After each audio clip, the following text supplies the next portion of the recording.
Hello students, welcome to railway and police আড্ডা 24/7 Bengali. আড্ডা 24/7 Bangla railway and পুলিশের official YouTube চ্যানেলে তোমাদের সকলকে স্বাগত জানাই। আশা করি সকলে ভালো আছে এবং সুস্থ আছে। সকলকে জয় গুরুদেব, জয় বড় মা। আজকে সকালেই একটা বিরাট বড় নোটিশ আছড়ে পড়েছে গোটা পশ্চিমবঙ্গের বুকে, যেটা ভোটের আগে পশ্চিমবঙ্গকে নাড়িয়ে দেওয়ার, পশ্চিমবঙ্গের বিশেষ করে সমস্ত চাকরির অ্যাসপিরেন্ট অর্থাৎ যারা চাকরির পরীক্ষা দিচ্ছে, যে কোনো সরকারি চাকরির পরীক্ষা দিচ্ছে, তাদেরকে নাড়িয়ে দিয়েছে। কি না, ভোটের আগে বিজ্ঞপ্তি প্রকাশ। পিএসসি ভোটের আগে বিজ্ঞপ্তি প্রকাশ করেছে। এটা কি সম্ভব? এটা কি আগে কখনো হয়েছে? সমস্ত কিছু জানবো। আর এর সঙ্গে পুলিশ পরীক্ষার্থীদের কি কানেকশন? তাহলে কি এরাও কিছু প্ল্যান করছে? কি হতে পারে? সমস্ত কিছু জানবো আমরা আজকের এই ভিডিওতে। তো প্রত্যেককে বলবো ভিডিওটার আমার প্রত্যেকটা বলা পয়েন্ট পুঙ্খানুপুঙ্খ শোনো এবং দেন জাজ করো যে ভিডিওটার সত্যতাটা কি আছে। তো প্রত্যেককে বলবো ভিডিওটা শেষ অবধি দেখো এবং যারা চ্যানেলে নতুন অবশ্যই করে চ্যানেলটি সাবস্ক্রাইব করো, পাশে থাকা বেল আইকনটা প্রেস করো। চলো, তো তোমরা সকলেই জেনে গেছো যে আজকে সকালেই পিএসসির যে একটা নোটিশ, সেটা কি না, পিএসসি মিসলেনিয়াসের ভ্যাকেন্সি কিন্তু মানে ভ্যাকেন্সির ফর্ম ফিল আপের যে আপডেট সেটা কিন্তু চলে এসছে। 30/4 থেকে ফর্ম ফিল আপ শুরু হবে সেটা। তাহলে পিএসসি কিন্তু ভোটের আগে নোটিশ বার করলো যে তারা পরীক্ষা নেবে। তাহলে কি পিআরবি বোর্ডও সেরকম কিছু করতে পারে? এবার তোমাদের মধ্যে অনেকে বলবে পিএসসির সঙ্গে ডব্লিউবিপিআরবি বোর্ডের দূর দূর কোনো লেনাদেনা নেই, এরা বের নাই করতে পারে। ভাই দেখো, একটা জিনিস বুঝবে, রাজ্যে ফোর্স আমাদের দরকার, সেরকম অফিসাররাও দরকার। যেমন ভাবে অফিসার দরকার ঠিক তেমন ভাবে ফোর্সও দরকার। আরে ভাই, 400-500-1000 অফিসার মিলে তো আর গোটা রাজ্য চালাতে পারবে না। তাদের কিছু হেল্পিং হ্যান্ডস দরকার। তো তাদের কি দরকার? আমাদের ফোর্স দরকার। এবার ভালো করে বোঝো, এই ফোর্স একটা নেসেসিটি। আজকে পিএসসি বার করেছে, কালকে পিআরবি বোর্ডও বার করতে পারে কিনা। এর আগে পিআরবি বোর্ড, দেখো পিএসসি ফাঁকা ছিল, পিএসসি বার করেছে, ঠিক আছে, আমরা মেনে নিলাম। সেকেন্ডে আসছি ডব্লিউবিপিআরবি বোর্ড, ফাঁকা তো নেই, ডব্লিউবির পেন্ডিং রেজাল্ট রয়েছে, কেপির গোটা রিক্রুটমেন্ট প্রসেসটা রয়েছে, এসআইদেরটা রয়েছে ডব্লিউবির। এবার সেই জায়গা থেকে দেখতে গেলে পিআরবি বোর্ডের কাছে হাতে অনেক কিছু আছে, অনেক চাপ আছে। তাহলে পিআরবি বোর্ড কি আগে এরকমটা করেছে, যেখানে একটা অনগোয়িং রিক্রুটমেন্ট চলতে চলতে অন্য একটা ভ্যাকেন্সির রিক্রুটমেন্ট, মানে নতুন ভ্যাকেন্সির রিক্রুটমেন্ট, সেটা প্রকাশ করেছে? সেরকম কি আগে হয়েছে? চলো একটু দেখি। দেখো, আমি ডব্লিউবিপিএসআই 2023-এর কথা বলছি। ডব্লিউবিপিএসআই 2023-এর রিক্রুটমেন্ট প্রক্রিয়া শেষ হতে না হতে, মানে পুরো কমপ্লিট হয়নি, অনগোয়িং ছিল, তার মধ্যে কিন্তু আমার এই ডব্লিউবিপিএসআই এর 2024-এর নোটিফিকেশন এসেছিল, ভ্যাকেন্সি বেরিয়েছিল। ডব্লিউপি লেডি কনস্টেবলের সময় কিন্তু কেপি এসআই এর টেকনিক্যালের অন্যান্য পদে নিয়োগ কিন্তু চলছিল। আর সব থেকে বড়, ওয়েস্ট বেঙ্গল পুলিশ ডব্লিউবিপি 2024-এর কনস্টেবল যে নিয়োগটা, সেটা চলাকালীনও কিন্তু বিভিন্ন স্ক্রুটিনি, তারপরে প্রক্রিয়া, আবেদন প্রক্রিয়া, স্ক্রুটিনি, এইগুলোর চলাকালীনই কিন্তু কেপির ভ্যাকেন্সিও বেরিয়েছিল, কেপি কনস্টেবলের, এবং সেখানে শূন্য পদও বাড়ানো হয়েছিল। ঠিক আছে, এবং এর সাথে সাথে কিন্তু এসআই এর পরীক্ষাও ছিল। তাহলে সবই চলছিল। এবার একটা তোমাদের মনে প্রশ্ন আসতে পারে, স্যার এখানটায় তো কেস হয়ে আছে, এটাতে তো কেস হয়ে আছে, তাহলে কি নতুন ভ্যাকেন্সি আসবে? দেখো ভাই, আবারও একটা কথা বলি, এটা আগেও হয়েছে। একটা ভ্যাকেন্সি, একটা প্যানেল যদি আটকেও থাকে, নতুন বিজ্ঞপ্তি প্রকাশে কোনো বাধা থাকে না। নতুন বিজ্ঞপ্তির মতো কাজ হয়। প্যানেলের কেস হোক, যেটার কেস হোক, হয়তো তোমাদের জয়নিংটা একটু ডিলে হয়ে যায়, কিন্তু প্রক্রিয়া প্রত্যেকটাই স্মুথ ভাবেই চলে। ঠিক আছে, দেখো একটা জিনিস বুঝবে, যে দুর্নীতির আজকালকার যে জামানা, সেখানে কেস কামারি কিন্তু অনেকেই করছে, সবাই করছে, করা উচিত, ঠিক আছে, আমরাও তোমার সাথ দিই, ঠিক আছে। কিন্তু আবারও বলছি, কেসের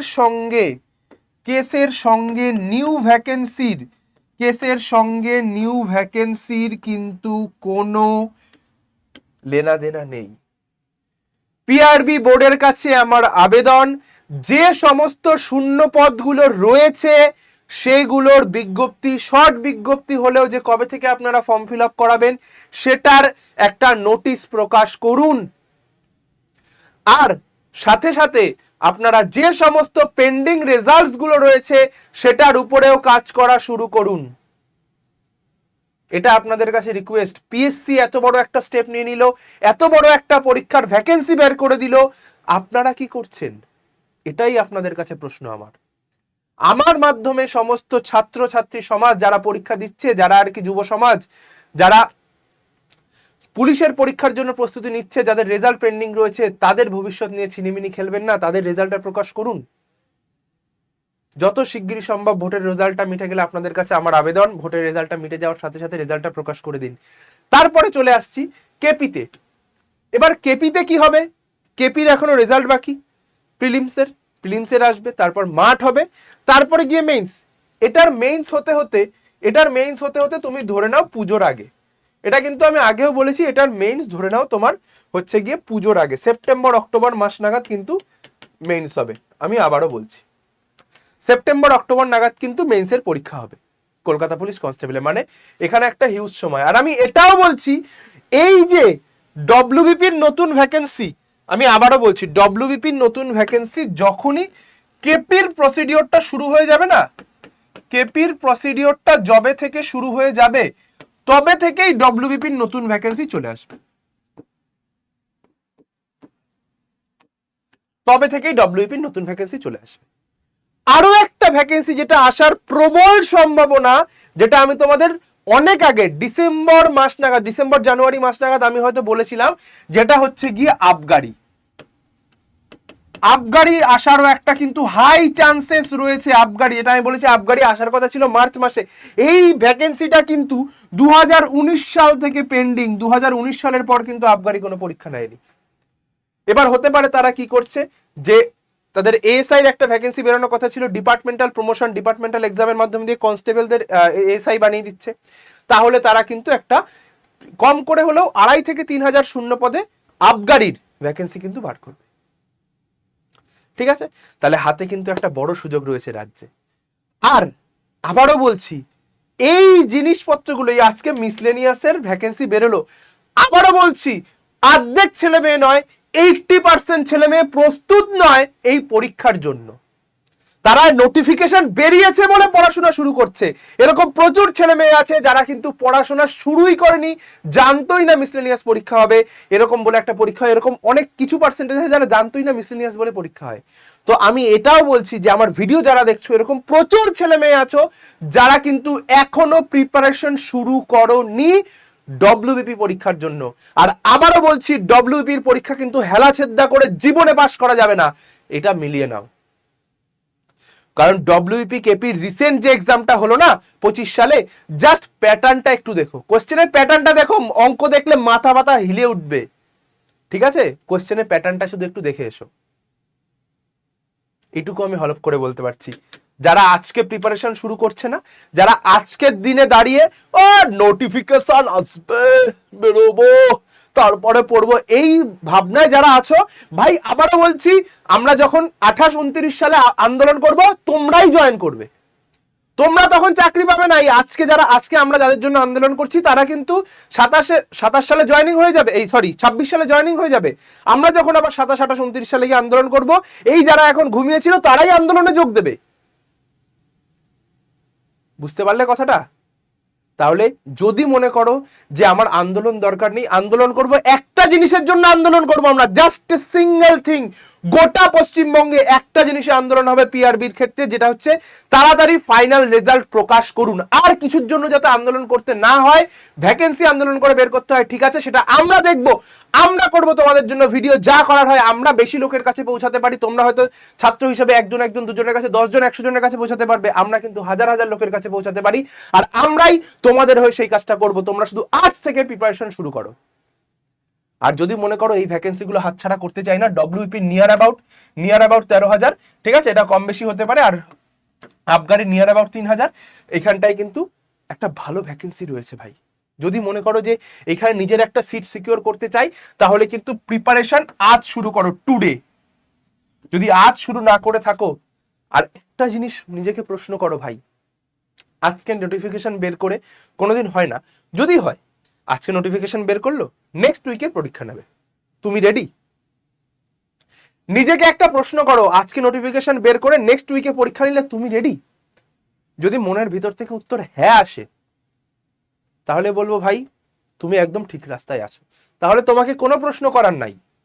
আর যদি মনে করিস ভাই যে আজকে আমি রেডি নই, যদি এই 1% যদি তোর মনে সংশয় আসে, তাহলে কিন্তু ভাই চাপ আছে, তাহলে প্রিপারেশনটা দরকার হয় বেসিক থেকে আবার শুরু করব।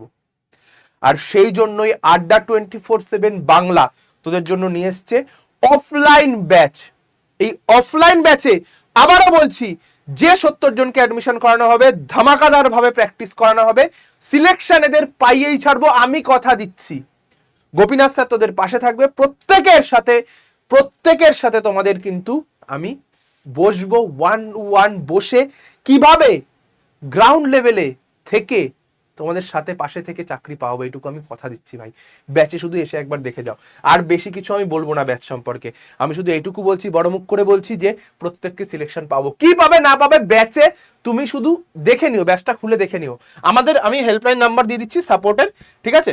এটা হচ্ছে সাপোর্টের নাম্বার, এই যে নাম্বারটা, এটা হচ্ছে তুমি ফোন করে বলবে গোপীনাথ স্যারের থেকে নাম্বার পেয়েছি, সব বুঝিয়ে দেবে। অ্যাডমিশনের সাথে সাথে কোর্স যে ফ্রি পাচ্ছ, অনলাইন কোর্সও ফ্রি। 27 সালে পরীক্ষা হলে তখন তোমার জন্য স্পেশাল আলাদা করে ক্লাস দেবো, কোনো টাকা লাগবে না। যারা দূরে আছো ভাই, একটু কষ্ট করে 6টা মাস এখানে এসে থেকে পড়াশোনা করো, আমি কথা দিচ্ছি জীবনটা পাল্টে দেবো। আর যারা একদমই আসতে পারছো না, মেয়েরা যারা রয়েছে, তারা কি করবে, তারা এই যে অনলাইন ব্যাচটা রয়েছে, এই অনলাইন ব্যাচটাতে ভর্তি হয়ে যাও। এখানেও একটা হার্ড কপি বই, ভর্তি হওয়ার সাথে সাথে একটা তোমার মোটামুটি 1500 টাকার একটা কোর্স, ভর্তি হওয়ার সাথে সাথে 1500 টাকার একটা কোর্স বিনামূল্যে, আর হচ্ছে 1500 থেকে 1800 টাকা একটা 350 টাকার বই পাবে, আর ফিল্ড গাইডেন্স যেটা কোর্স মোটামুটি 500 টাকা পড়ে, সব মিলে তোমার সম্পূর্ণ 1674 টাকায় চলে আসবে। ডিসকাউন্ট কুপন কোড হচ্ছে এটা, ঠিক আছে? আর যারা অফলাইনে ভর্তি হবে, 9000 টাকা একবারে দিতে হবে না ভাই, তুমি এখন আমাদের 4500 টাকা দাও, পরে আমাদের 4500 টাকা দিও 2 মাসের মধ্যে। কোন ভাই 4500 টাকা তুমি আজকে জমিয়ে, বাবা থেকে হোক মায়ের থেকে হোক, যে বাবা মা আমাকে 4500 টাকা দাও, আমি পড়বো, পড়াশোনা করব, কেউ তোমাকে না করবে না।